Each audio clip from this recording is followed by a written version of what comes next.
Hello everyone, this is Abhishek Singh and we are going to start the revision summary of EMFT electromagnetic field theory, and this is the part 5 of this lecture series. Okay, so we will continue with the lecture 4 and we will do the cylindrical symmetry in this particular video. Cylindrical symmetry and planar symmetry and the differential form of Gauss law, how to use them to apply on any question. Okay, here the application of integral form of Gauss law, and the symmetry here is cylindrical symmetry. Okay, and I have drawn a wire like structure, and this is an infinite wire assumption. Okay, so let me draw dashed line to show that this is an infinite wire. Infinite wire, so it must have a line density, as we are talking about electrostatics. It has a line charge density lambda, and we are asked to calculate the electric field due to this wire at some distance r from the wire. Okay, so in line charge or in cylindrical cases, we have to take cylindrical symmetries. And how to draw the Gauss law in this case? So in this case, you can draw the Gaussian surface as something like this. Okay, this is a cylinder. Okay,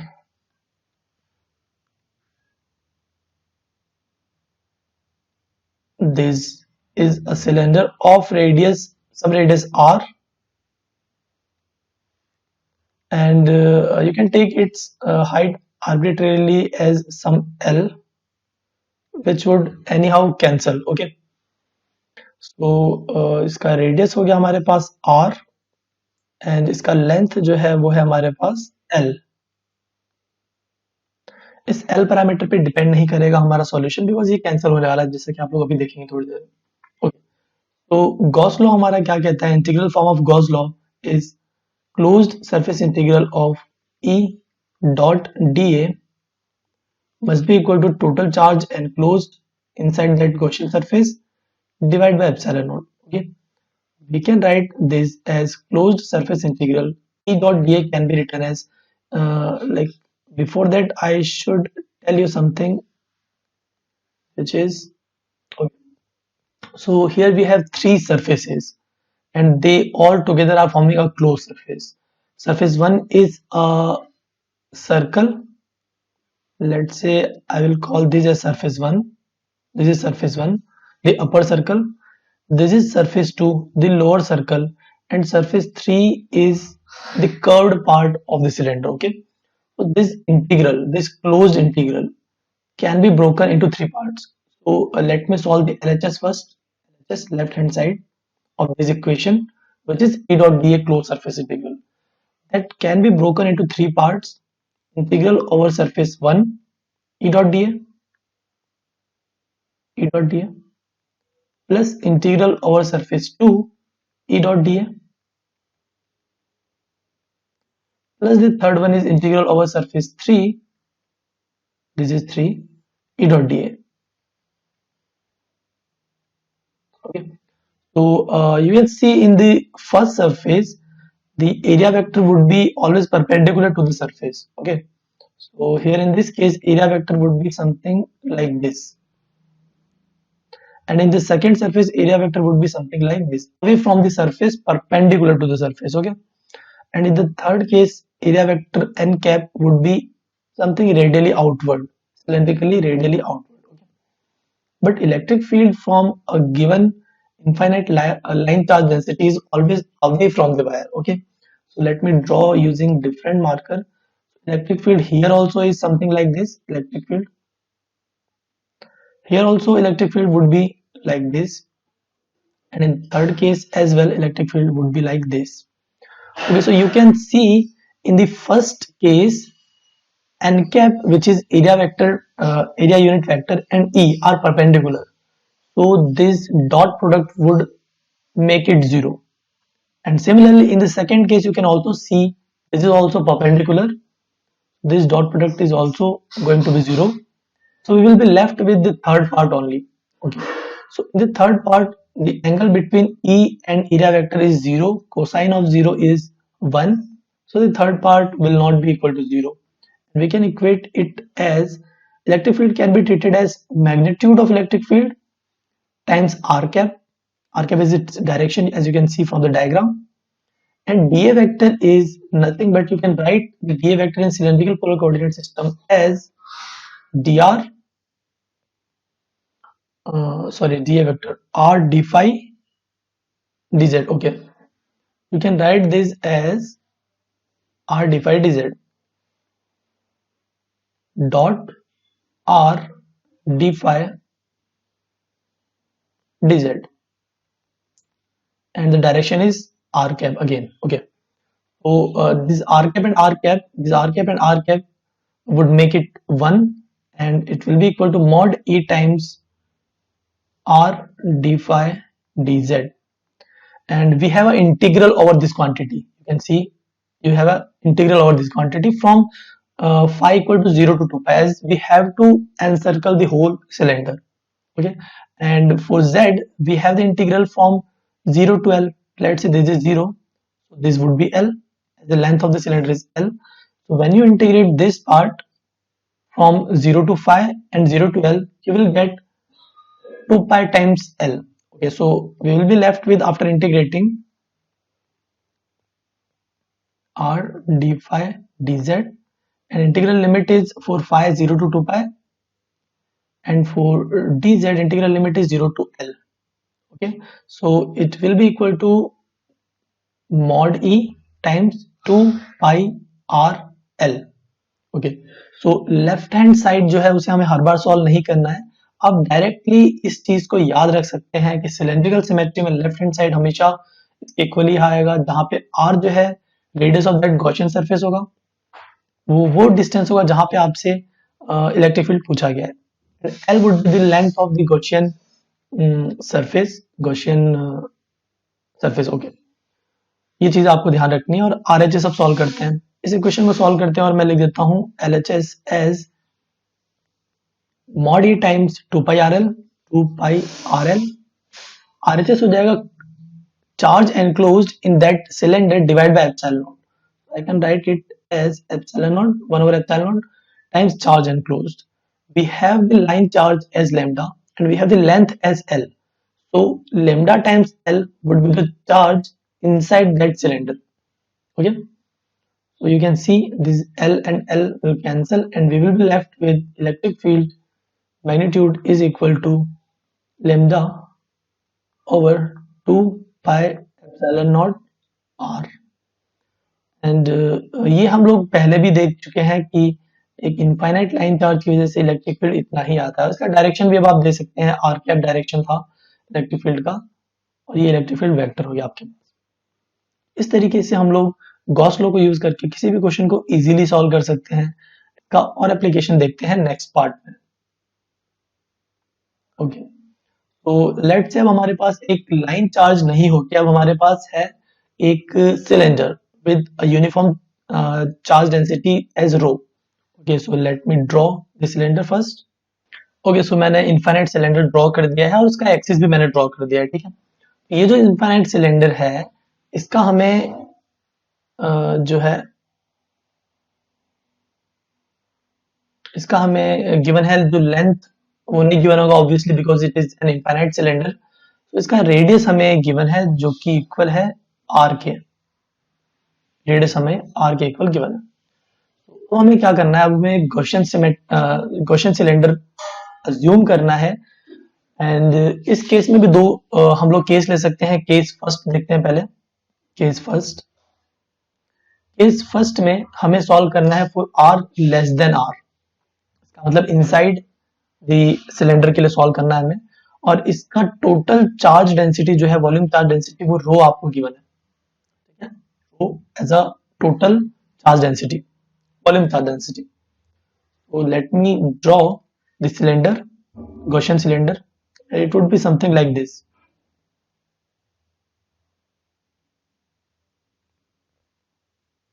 And this cylinder has a radius small r which is clearly less than capital R, and its length is, let's say, L. Okay. So now we can write the LHS of our Gaussian law as mod E into 2 pi RL। इसे आपको directly लिखना है, ठीक है, is equal to charge enclosed divide by epsilon naught. So हमें calculate करना है कि इस गॉसियन सिलेंडर में चार्ज कितना एनक्लोज हुआ है, ठीक है।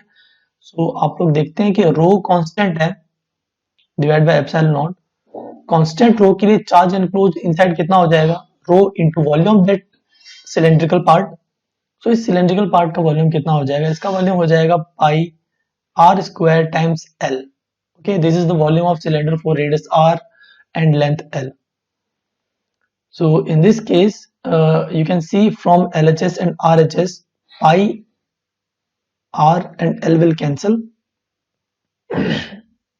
R and L will cancel. Pi r and L will cancel, and you will be left with electric field as rho r over 2 epsilon. Okay, and its direction would be r cap. So you can write it as electric field vector as well. So let me remove this bar and we can write it as directly electric field vector. Okay. So this is the electric field inside an infinite volume charged cylinder. Okay. What is the electric field outside? This will be the second case, and case 2 would be for r greater than r. Okay. So इसके लिए आपको Gaussian surface बाहर बनाना है। आप देख सकते हैं Gaussian surface कुछ ऐसा बनेगा। अगर मैं इसे इरेज कर देता हूं तो अब आप देख सकते हैं कि गॉसियन सरफेस इस केस में कुछ ऐसा बनेगा।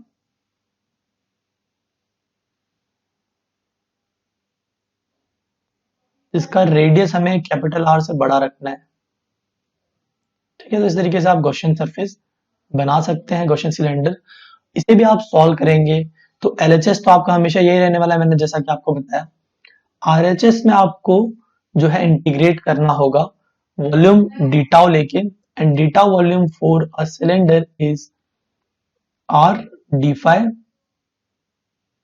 dr, r d phi dr। okay, this is phi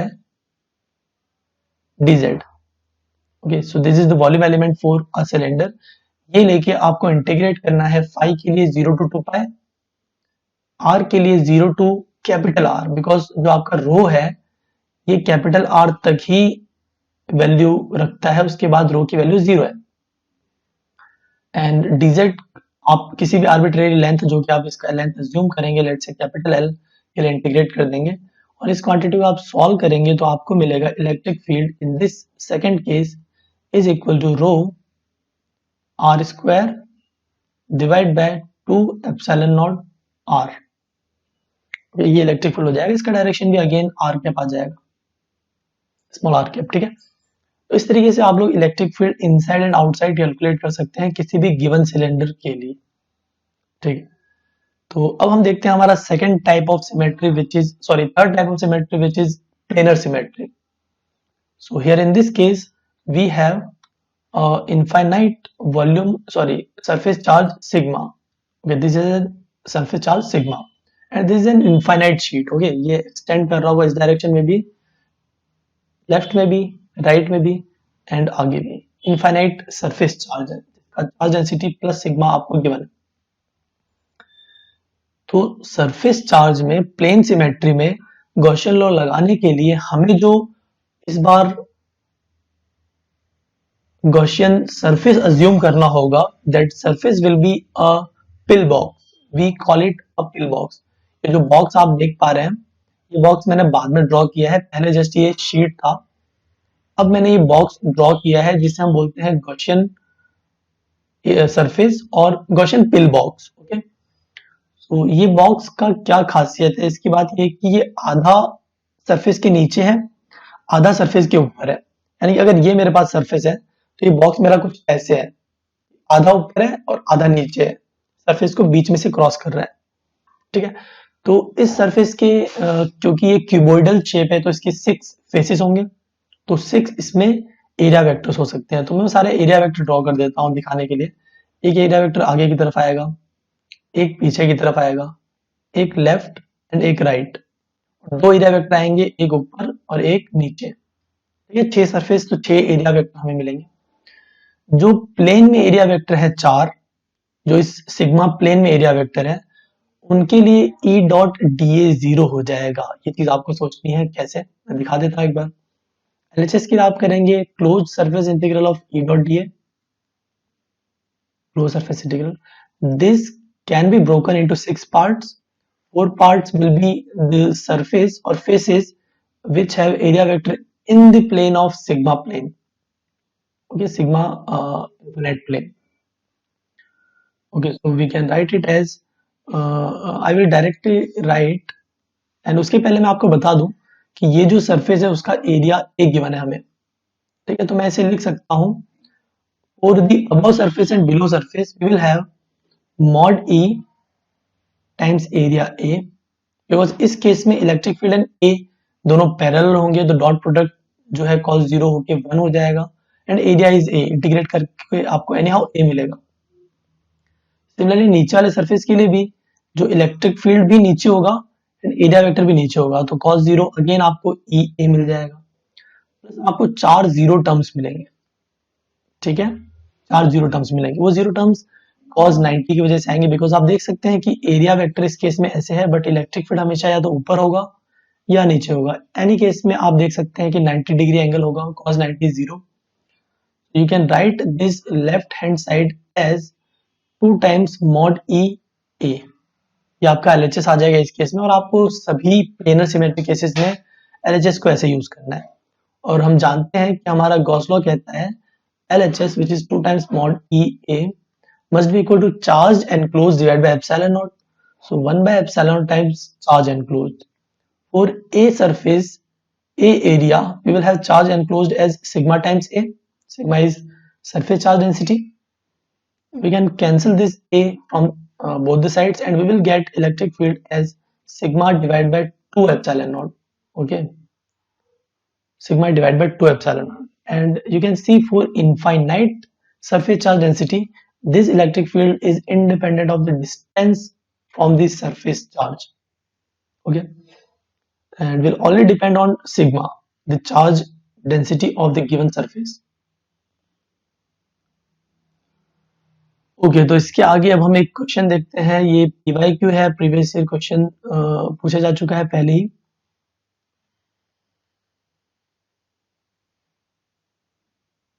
okay, तो ये क्वेश्चन जो है वो जैम 2017 का क्वेश्चन है, 2017 का। ओके, और अच्छा क्वेश्चन है, देखते हैं क्या करना है इसमें। आपको थोड़ा सा अपने कंसेप्ट को लगाना है, और एक एक्स्ट्रा ट्रिक मैं आपको बताऊंगा for solving cavity problems. Okay, कैसे डील करना होता है इलेक्ट्रोस्टैटिक्स में कैविटी प्रॉब्लम्स। क्वेश्चन को एक बार आप पढ़ लिए, चाहे तो आप वीडियो को पॉज करके पढ़ सकते हैं, मैं एक बार रिपीट कर देता हूँ। A sphere of radius r has uniform charge density as rho. A sphere of small radius r by 2 is cut out, जैसा कि आप लोग डायग्राम में देख सकते हैं, and the center of the cutout sphere lies at r is equal to z is equal to r by 2. Diagram से ये सब क्लियर है। After the smaller sphere has been cut out, the magnitude of electric field at z is equal to minus r by 2, यानी कि यहाँ गई minus R by two. अगर ये डिस्टेंस आर बाई टू है, इस पॉइंट पे हमें नेट इलेक्ट्रिक फील्ड पूछा है due to this sphere with a cavity. Okay, ये आप कैलकुलेट करेंगे तो इससे कैलकुलेट कंपेयर करके आप n की वैल्यू बता सकते हैं। n पूछा है, इंटीजर टाइप क्वेश्चन है, और ये 2 मार्क्स में पूछा गया था आई थिंक। ओके, तो इसे देखते हैं। इससे मैं आपको एक समझाता हूँ तरीके से। ये क्या है, इसे मुझे रिमूव कर लेने दो, ठीक है। जस्ट आप अभी सिर्फ इस स्फीयर को देखिए। ये स्फीयर है जिसका वॉल्यूम चार्ज जो है रो गिवन है, लेट्स से ये कंप्लीट स्फीयर, इसमें कोई कैविटी नहीं है, और इसका रेडियस जो है हमें आर गिवन है, रो कोमा आर लिख देता हूं मैं, रेडियस आर गिवन है। एक दूसरा मैं स्फीयर ले रहा हूं जिसका वॉल्यूम चार्ज जो है वो माइनस रो गिवन है, negative of that rho, and इसका रेडियस आपको गिवन है आर बाय 2।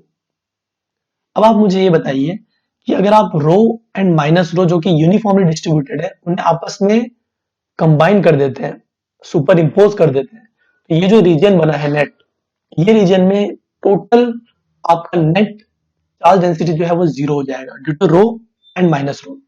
ओके, सो अब मैं क्या करता हूँ, मैं इस स्फीयर को उठा के मैंने सुपर इम्पोज कर दिया है इस बड़े स्फीयर में।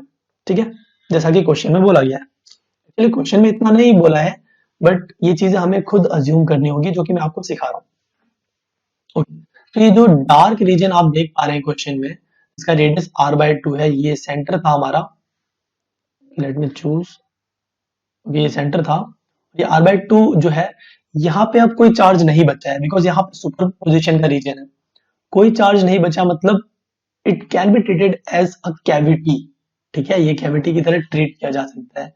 ये क्वेश्चन अब सिमिलर हो गया है प्रीवियस क्वेश्चन से, यानी कि कैविटी वाले क्वेश्चन को हम देख सकते हैं as a superposition of rho and minus rho. ठीक है, अब ये क्वेश्चन सॉल्व करना आसान हो जाएगा। तो हमें इस पॉइंट पे, जो कि r/2 है, ये डिस्टेंस r/2 है, पे नेट इलेक्ट्रिक फील्ड पूछा है। आप मुझे बताइए, इस कैपिटल आर रेडियस वाले स्फीयर की वजह से इस पॉइंट पे इलेक्ट्रिक फील्ड कितना हो जाएगा, उसे मैं बोलता हूँ E1। और ये हम पहले सॉल्व कर चुके हैं कि electric field inside a uniformly charged sphere is rho R divide by 3 epsilon naught. यहाँ पे आर हमारा किसके इक्वल है, आर जो है हमारा इस केस में इक्वल है r/2 के। कैपिटल आर रेडियस वाले स्फीयर, बड़े स्फीयर के लिए हमारा जो आर है वो कैपिटल r/2 के इक्वल है। तो हम लिख सकते हैं इसे रो आर डिवाइड बाय 2 डिवाइड में चला जाएगा एंड 6 एप्सिलॉन नॉट। ये हमारे पास इलेक्ट्रिक फील्ड होगा। अब आप मुझे बताइए, इस चीज को भूल जाइए, अब आप ये भूल जाते हैं। अब हम देखते हैं स्मॉल स्फीयर, जिसका रेडियस है हमारे पास r/2। इसका रेडियस कितना है, r/2। This is r/2। तो ये डिस्टेंस कितना हो गया, ये r/2 है, and this is also r/2। तो स्मॉल वाले स्फीयर के सेंटर से इस पॉइंट का डिस्टेंस कितना हो गया, r/2 प्लस r/2। ये जो आपका स्मॉल r हो जाएगा इस केस में, वो इक्वल हो जाएगा कैपिटल R के। r/2 plus r/2 is capital R। This is the distance from the centre of smaller sphere to this point. ठीक है, तो इस केस में आप देख सकते हैं कि इलेक्ट्रिक फील्ड E2 और a uniformly charged sphere outside the sphere, outside के लिए भी हम लोगों ने सॉल्व किया था, तो वो चीज आ जाती है हमें रो, जो कि माइनस रो के इक्वल है, टाइम्स रेडियस स्क्वायर। और रेडियस कितना है इस केस में, रेडियस है r/2, radius cube sorry, divide by 3 epsilon not the distance small r। ठीक है, ये सारी वैल्यूज आप डालेंगे, माइनस रो r क्यूब, और ये 2 क्यूब जो है वो नीचे चला जाएगा, तो 8 3 हमें मिल जाएगा 24 एप्सिलॉन नॉट। एंड ये जो अपना स्मॉल r है, ये कैपिटल R के इक्वल आप देख सकते हैं इस केस में, ये r मिल जाएगा। आप देखेंगे r से ये स्क्वायर कैंसिल हो जाएगा, एंड हम देख सकते हैं कि हमारा E2 इस केस में हो जाएगा, ओके, यहाँ r स्क्वायर्ड होता है, इसका मतलब ये r स्क्वायर होता है। ठीक है, फॉर्मूला में ये नोट करना है, मैंने गलती किया था, r स्क्वायर होता है डिनोमिनेटर में। सो आप देखेंगे r स्क्वायर कैंसिल होकर सिर्फ r बचेगा। सो E2 हमारे पास आ गया minus rho r divide by 24 epsilon naught. ठीक है, सो नेट इलेक्ट्रिक फील्ड जो होगा वो इन दोनों का सुपरपोजिशन हो जाएगा, वो हो जाएगा E1 प्लस E2। ये आप देखेंगे सॉल्व कर लेंगे तो हमें मिल जाएगा rho r divide by 8 epsilon not. ये दोनों को ऐड करना हमें, दो क्वांटिटीज को। ठीक है, हमें मिल जाएगा rho r by 8 epsilon naught. इसे आप क्वेश्चन में गिवन है rho r by n epsilon naught, इसे कंपेयर करेंगे अगर आप देख सकते हैं कि n की वैल्यू आ जाएगी 8।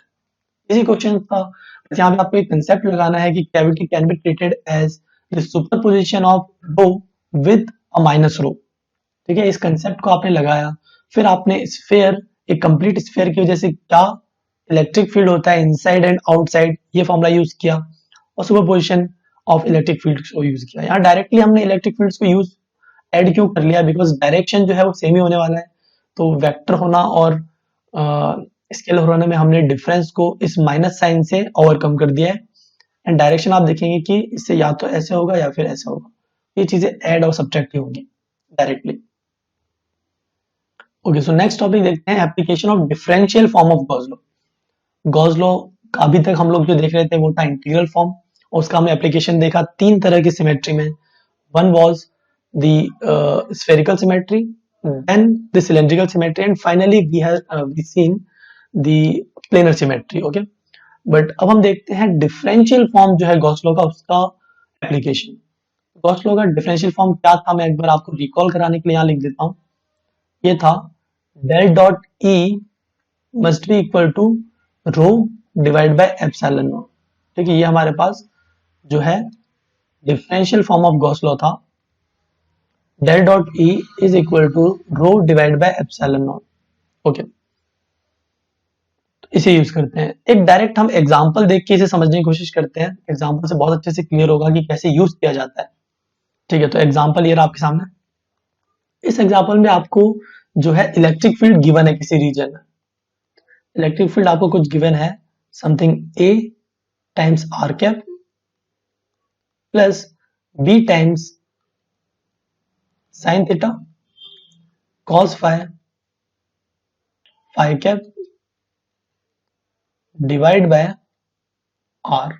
एंड आपको क्वेश्चन में गिवन है कि ये स्फेरिकल सिमेट्री है. ठीक है, स्फेरिकल सिमेट्री आपको क्वेश्चन में गिवन है. अब and A and B are constants, ये भी क्वेश्चन में गिवन है. अब आपसे पूछा है कि ये इलेक्ट्रिक फील्ड है तो उस रीजन में चार्ज डेंसिटी क्या होगा. ठीक है, तो अब आपको लगाना है differential form of Gauss law. Okay, del dot E हमें कैलकुलेट करना होगा. हमें पता है कि divergence in spherical polar coordinate system का फॉर्मूला हम लोग जानते हैं. सो आप देख सकते हैं कि हमारा डेल डॉट ई जो है वो आ जाएगा, मैं फॉर्मूला डायरेक्ट लिख रहा हूँ, 1 over R square del over del R of R square A R. A R was the R cap component of the given vector which is electric field here, plus जो theta वाला component है वो तो zero है इसमें, क्योंकि हमारे पास सिर्फ R cap and phi cap है. तो सेकेंड टर्म हम डायरेक्ट जरूर लिख सकते हैं क्योंकि थीटा का कंपोनेंट ही नहीं है हमारे पास.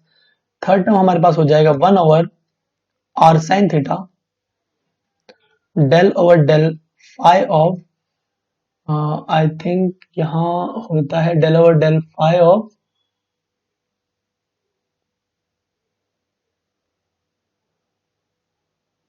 ए phi, directly A phi which is b sin theta cos phi divide by r. कि ये क्वांटिटी हमारे पास ए phi.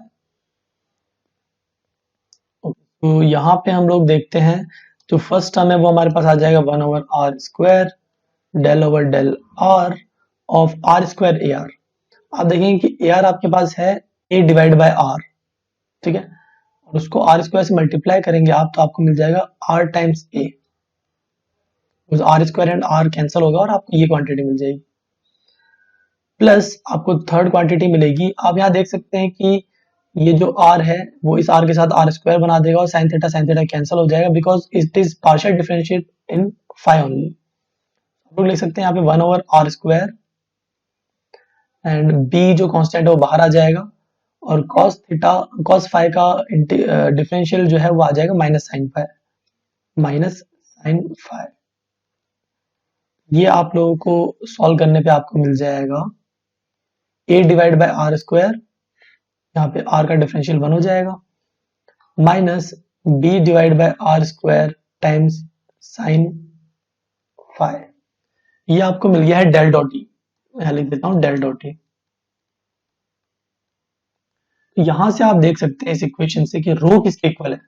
Row is equal to epsilon naught times del dot E. ठीक है, तो डेल डॉट ई को एप्सिलॉन नॉट से आपको मल्टीप्लाई करना है. तो मैं यहाँ लिख देता हूँ कि रो आपका मिल जाएगा epsilon naught divide by R square times A minus B sine phi.